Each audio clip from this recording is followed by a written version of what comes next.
എൻ്റെ ഒരു പുതിയ വീഡിയോയിലേക്ക് എല്ലാവർക്കും സ്വാഗതം. നമുക്കിന്ന് ഒരു എരിശ്ശേരി വയ്ക്കും. മത്തങ്ങയും പയറും കൂടെയുള്ളത്. ഞാനിവിടെ പയർ അടുപ്പത്ത് വെച്ച് ഓൾറെഡി വേവിച്ചെടുത്തിട്ടുണ്ട്. ഇച്ചിരി ചുവപ്പ് കൂടുതലുള്ള പയറാണ്. മാവേലിയിൽ നിന്നോ ത്രിവേണിയിൽ നിന്നോ അങ്ങോട്ട് മേടിച്ചത്. അതുകൊണ്ട് ഇച്ചിരി ചുവപ്പ് കൂടുതലുള്ള പയറാണ്. അപ്പോൾ നമുക്കിനി ഇതിനകത്തേക്ക് അരിഞ്ഞു വെച്ചിരിക്കുന്ന മത്തങ്ങ ഇട്ട് കൊടുക്കാം.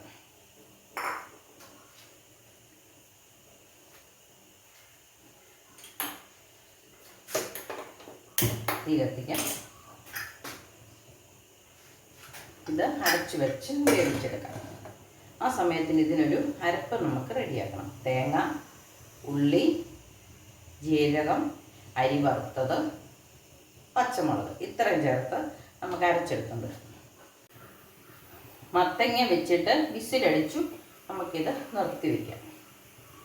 ഇവിടെ മിക്സിയുടെ ജാറിൽ ഉള്ളി, തേങ്ങ, കാന്താരി മുളക്, ഒരൽപ്പം ജീരകം, അരി വറുത്തത് ഇത്രയും ചേർത്തിട്ടുണ്ട്. ഇനി നമുക്ക് മഞ്ഞളും ചേർത്ത് ഇതൊന്ന് അരച്ചെടുക്കാം.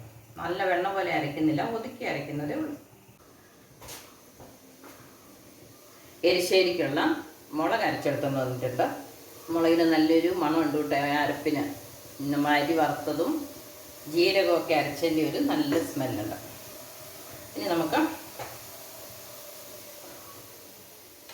മത്തങ്ങ എന്തായിരുന്നു നോക്കാം.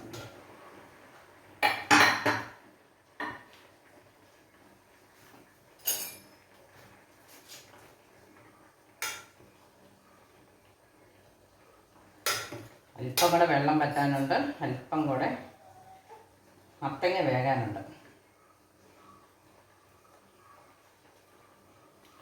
ഇപ്പം ഒരല്പം ചേർത്തിരുന്നു, ഒരല്പം കൂടെ വേണം.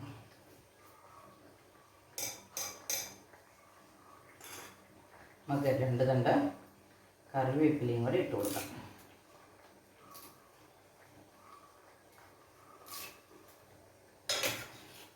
ഇനി നമുക്ക് വെയിറ്റ് ഒന്നും ഇടണ്ട, അടച്ച് തന്നെ ഇരിക്കട്ടെ. ഒരു 2 മിനിറ്റും കൂടെ നോക്കാം.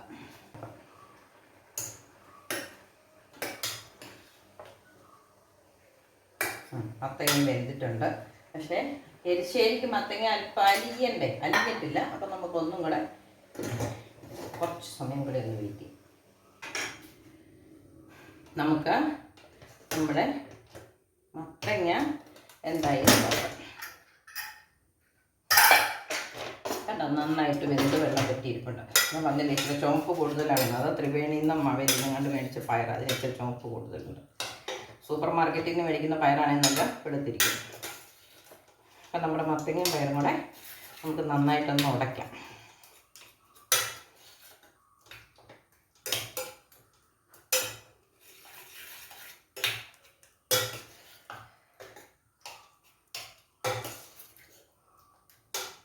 ഇനി നമുക്ക് നമ്മൾ അരച്ച് വെച്ചിരിക്കുന്ന അരപ്പ് ചേർക്കാം. തേങ്ങ ഉണ്ട്, ഒത്തിരി ഒന്നും അരഞ്ഞിട്ടില്ല, അത് കുറച്ചൊക്കെ പീരയായിട്ട് കിടപ്പുണ്ട്.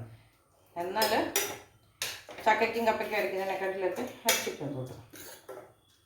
ഇനി നമുക്കിതങ്ങോട്ട് ചേർക്കാം. മത്തങ്ങയൊക്കെ ആകുമ്പോൾ പിന്നെ തേങ്ങ കൂടി പോയി എന്ന് നോക്കണം. നമുക്ക് എത്ര തേങ്ങ ഉണ്ടെങ്കിലും അരി, തേങ്ങ, ജീരകം, അരി വറുത്തതാണ്, അരി വറുത്തത്, ജീരകം, എല്ലാം കൂടെ, ഉള്ളി, മുളക്,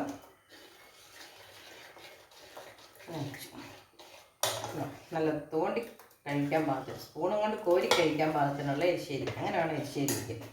നമുക്ക് പക്ഷേ തീ കത്തിക്കാം. ഒരല്പം വെള്ളം ഒഴിക്കാം. തിളച്ച വെള്ളം തന്നെ ഒഴിച്ചത്.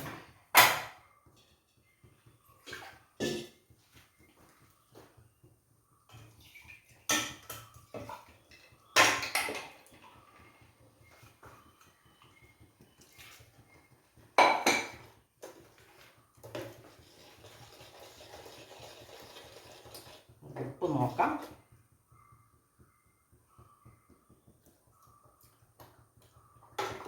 ഉപ്പുണ്ട്. നല്ല അരി വറുത്തതിൻ്റെയും ജീരകത്തിൻ്റെ ഒക്കെ കൂടെ നല്ലൊരു ടേസ്റ്റ് ഉണ്ട് കേട്ടോ. ഞാനൊരു കടുക് പൊട്ടിക്കാനൊരു ചെറിയ ചീനച്ചട്ടി അടുപ്പത്ത് വെച്ച് വെള്ളം പറ്റി എണ്ണ ഒഴിച്ചു കൊടുത്തു. ഇനി കടുക് പൊട്ടിക്കാന്ന് പേര്, ഉള്ളിയാണ് ഇട്ട് കൊടുക്കണം കേട്ടോ. ഉള്ളി ഇട്ട് കൊടുത്തു. ഉള്ളിയും ജീരകവും കറിവേപ്പിലയാണ് ഇടുന്നത്. അരി വേണമെങ്കിലും ഇടാം.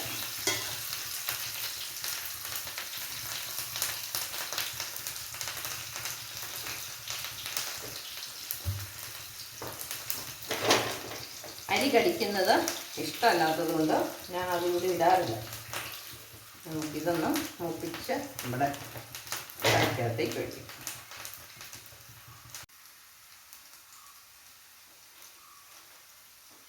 നമ്മൾ മത്തങ്ങ അടുപ്പിൽ മാറ്റിയിട്ട് കടുക് പൊട്ടിക്കാനായിട്ട് പാത്രം വെച്ച് എണ്ണ ഒഴിച്ചു. ഉള്ളിയും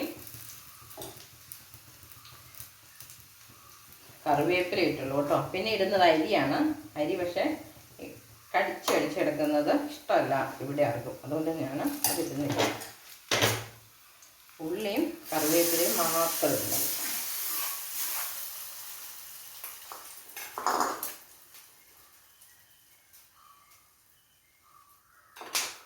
അപ്പം ഇതിനകത്ത്